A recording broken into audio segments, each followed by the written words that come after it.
Ladies and gentlemen, dear colleagues, before I continue, let me congratulate Ivica, Jovan, and all colleagues for their persistence in building the INFINTECH conference into such a valuable platform. By bringing together regulators, banks, fintechs, and innovators, INFINTECH is making a real contribution to the development of Montenegrin financial market. 2 years ago, I stood here to talk about SEPA and PSD2 implementation. At the time, those seemed ambitious goals for a small economy as Montenegro is. But among others, your energy and your demand for change pushed us to move faster. And today, we can proudly say, 2 days ago, Montenegro, together with our dear colleagues from North Macedonia, Albania, and Moldova, became operationally part of SEPA.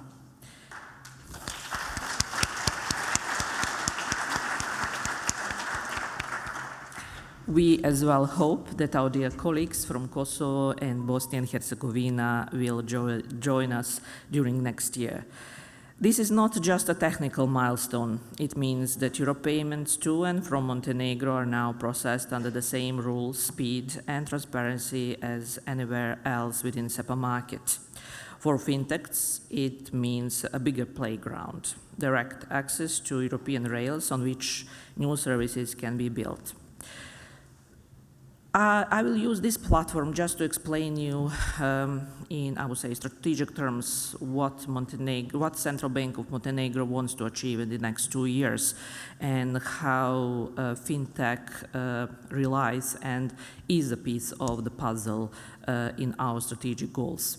If I could sum it up, I believe that I mentioned this many times before various forums, but I believe it is worth repeating. Central Bank of Montenegro wants to achieve that Montenegrin citizens by the end of 2026 would have EU-like payment experience. However, to do so, it's not a walk in the park, as some would say. Indeed, the first building block was to create laws fully aligned with the EU acquis, both when it comes to payments, credit institution, risk framework, AML, CFT.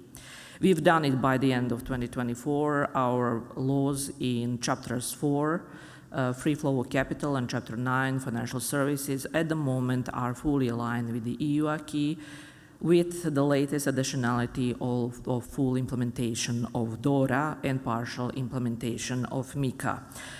In that regard, we hope that by the end of 2026, we'll be closing chapter 4, and in the first half of the next year, that will be closing chapter 9. Then it came infrastructure. As you very much witnessed in May of 2025, our national clearing system was upgraded. Now online clearing for retail payments are in full force. In July of 2025, we adjusted tariffs in order to push all day long transactions. In August 18th, we extended hours of our payment system work, both for DNS and RTGS. And as of October 20th, our DNS and RTGS will be working during weekends and public holidays, adding 118 days of extra processing of payments, which in terms of the economy means additional 40 million of the capital to the private sector and additional savings in terms of short-term financing in the range of additional 2 million euros. However, I would say that our most strategic endeavor after SEPA is implementation of TIPS Clone, a regional instant payment platform fully aligned with the original TIPS, with the aim that by 2028, when we all do hope become the member of the EU, we would then migrate to the original TIPS.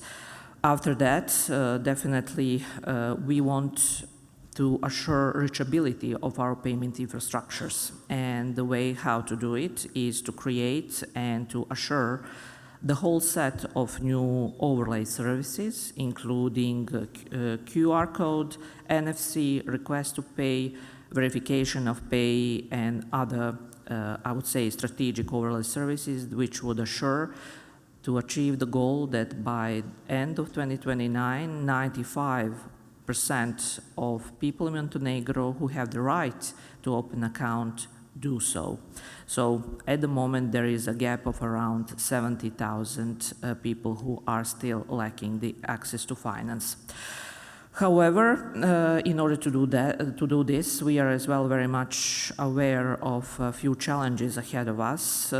First, being open banking standardization. While we implemented PSD2, the practical framework for open IPs and standardization is still incomplete. We do observe some fintech fragmentation, i.e. fragmentation of IPs standards implemented in Montenegro, which is, I would say, one very, very important obstacle for, I would say, more buoyant entrance of fintechs.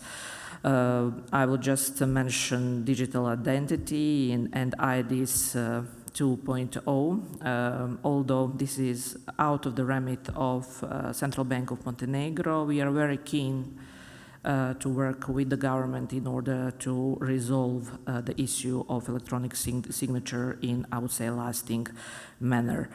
Of course, cybersecurity and resilience, extended hours and adding instant services is, I would say, a very demanding task. So in that aspect, Central Bank of Montenegro really needs to ramp up its capacities. So what are the tasks ahead of us in 2026?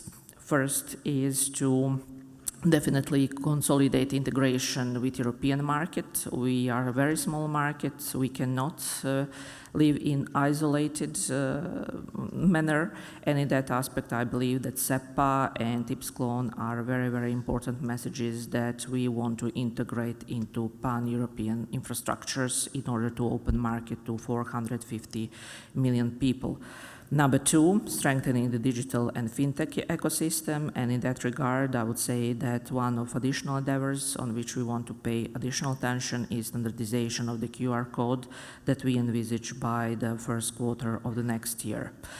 So, if I can sum it up, central bank task is not only to regulate and supervise, but to provide enabling infrastructure and legal certainty that allow innovation to thrive, while ensuring stability, trust, and alignment with the European Union.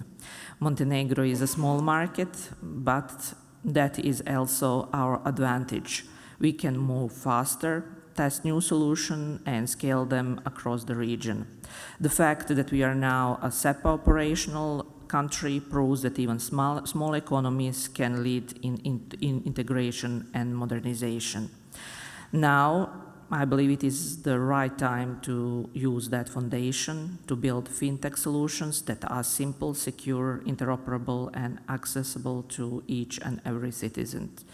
To turn regulation and infrastructure into real services, and that is precisely your role, and our role is to help you during this endeavor. On our end, you can always count on us as a trusted advisor and a helping hand. Thank you so much, and look forward to the rest of the program. All the best.